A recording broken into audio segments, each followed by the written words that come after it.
graduate of economics education from the University of Rio.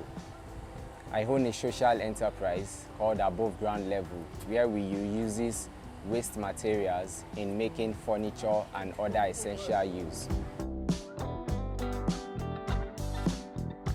I used to make furniture from tires, artwork from papers.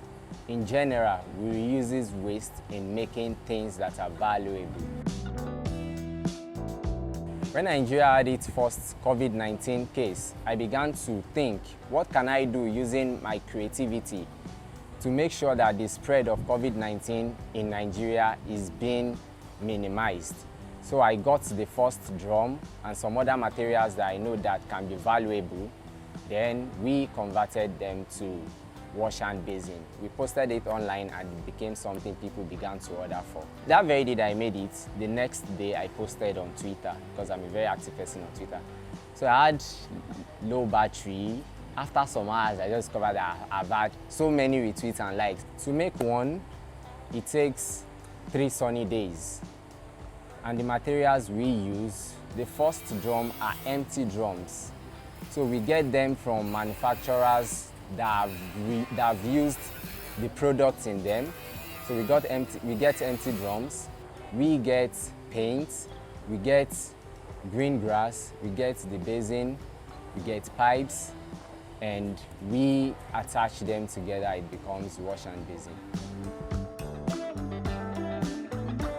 The first one I did it all alone, but when demand began to rise, I discovered that it is something that I need more hands.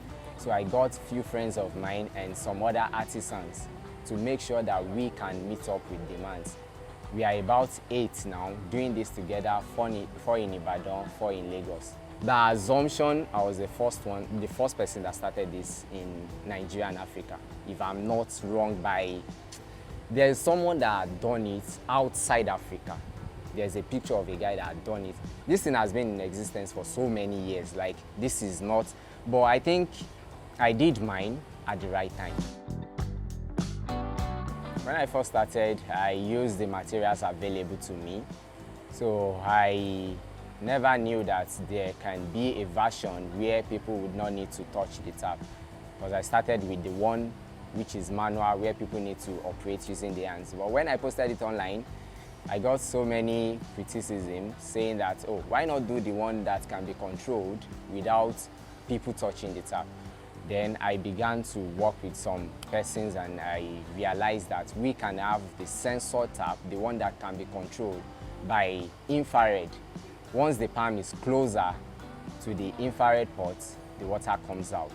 So in this case, I discovered that this new version, the sensor tap one, is more hygienic because if it is being placed outside, passerby, public users can walk there and make sure that they have their hands washed without being contaminated.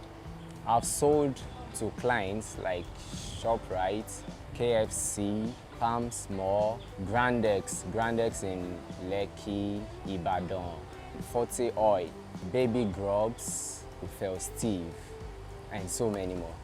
The manual one is sold for 30,000 naira, and the one with the sensor is sold for 70,000 naira. Before COVID-19, like I said, I've been a recycler and I've been very consistent with what I do. So I guess this is just an elevation for what I used to do. And now that I have a team that I work with, I don't work alone. We've been looking into a post-COVID-19 production, something that has nothing to do with COVID-19. So after COVID-19, we'll keep exploring to see what we can do. So my major ambition is to own the first recycling gallery in Nigeria, because there is no gallery in Nigeria that is dedicated to recycling, where artisans can submit what they do using the recycling materials.